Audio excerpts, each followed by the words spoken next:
Hello everybody, my name is Johnathon. The claim I'm responding to is that the rise in gun ownership is dramatically making the U.S. a more dangerous place to be. My opponent's secondary claims were because more people have weapons, the fear of people using them is spreading too.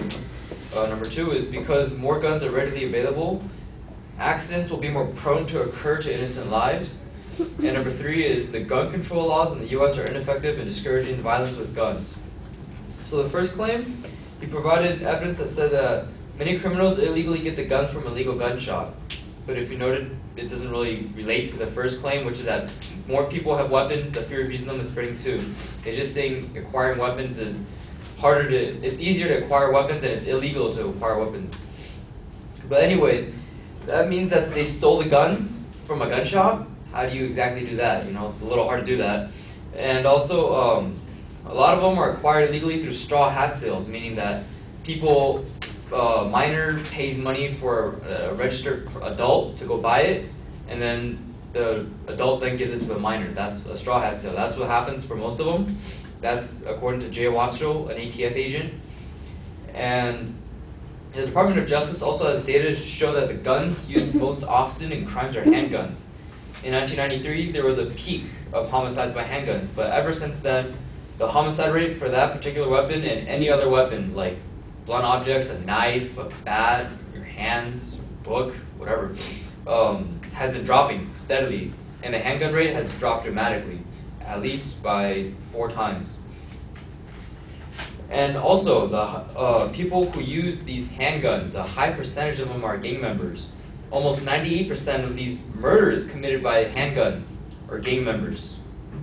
So, moving on to secondary claim that more guns are readily available, accidents will be more prone to occur in innocent lives. My person had a claim saying having a gun in the household makes a child 57% more likely to commit suicide or shoot another person. But then he goes on to say, an adult bringing home a gun automatically endangers everyone that lives there. This is a sweeping inference. We were first told statistics that 57% more likely to use a handgun, but then once someone brings it home, it's 100% that he's going to go shoot someone. I don't think that's the case. The example he provided was of a 3-year-old kid shooting himself dead after he finds his father's loaded revolver. That's not the norm, but that's also an accident. That's not an isolated case either. But this doesn't mean that every child that sees a gun is going to go take that gun and shoot themselves in the face. That's not true, especially at 3 years of age. This is a fault of the father for being irresponsible, for having a loaded weapon with the safety off, even though I don't think the revolver has a safety, but for leaving the safety off and just leaving out the open in the reach of children. Not every legal gun owner in the U.S. carries a loaded gun and leaves it open. Most gun owners leave a gun in an empty container, locked up, with the ammunition stored in another area away from the vicinity of the gun. That's to prevent mishaps like the kid shooting himself, that poor kid that shot himself. That truly was an accident. The third claim he did was that the gun control laws in the U.S. are ineffective in fully discouraging violence with guns.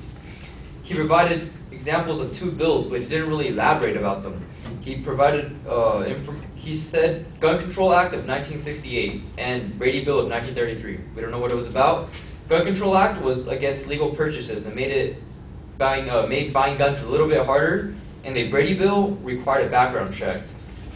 These laws were passed to make buying guns safer and more restrictive. They were provided to make you harder to buy guns.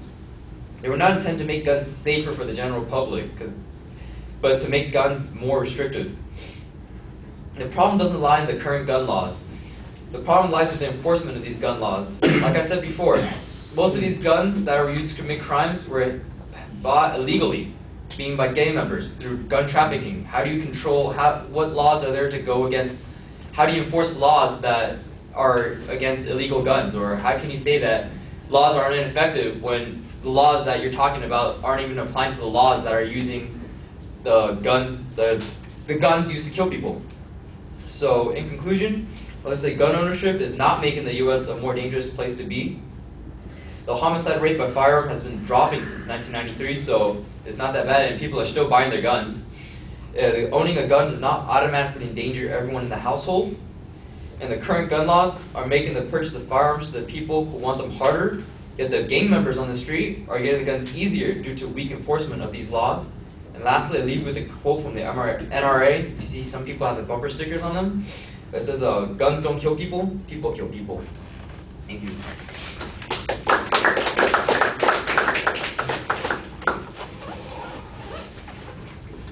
All right, you signposted the claims pretty clearly. Your explanation of relevance on the first point was okay. You know, you've got this whole straw man argument, straw hat sales that is being talked about, and I guess that ultimately that goes with the other issue about the gang members. And it's not clear until the end how that all works together, because you spend that time talking about the straw hat sales and then the gang members, but it wasn't clear what inference you wanted us to draw on that first point. At the end, though, it's a little bit clear. The argument seems to be that we have laws that restrict the sales. Gang members who are not going to observe the laws, regardless of what they are the ones who are primarily responsible for these deaths using handguns, and therefore it's not really possible to have any kind of law that's going to prevent somebody who is that committed to obtaining a gun using illegal methods. You know, it's the people that are creating the problem here. It's not the laws themselves. And I think that needed to be a little bit clearer earlier on. On the second point, I thought you had a good challenge on the accidents. You don't really deal with the statistical information very clearly, but you do kind of give us some explanation about why we've got this sweeping generalization that's being presented here. There could be a couple of things. For instance, you could show, for instance, the decline in the number of accidents that's been going on despite the increase in sales in guns. You could show that the accidents are usually correlated with people. You do make that assertion at one point that they're correlated with people who have failed to secure their weapons adequately, and I think that that's a good point, but there's not really any evidence on that particular point. On the third point, dealing with the gun laws themselves, you just have a basic explanation of what those laws are. The efficiency of those laws, you never demonstrate it one way or the other, and then you come back and give the explanation of the impact of the gang members and the straw hat sales. I think that you know, it does apply on this particular point, but once again, I think it would have been better if it had been clearer earlier in the argument. All right, thank you.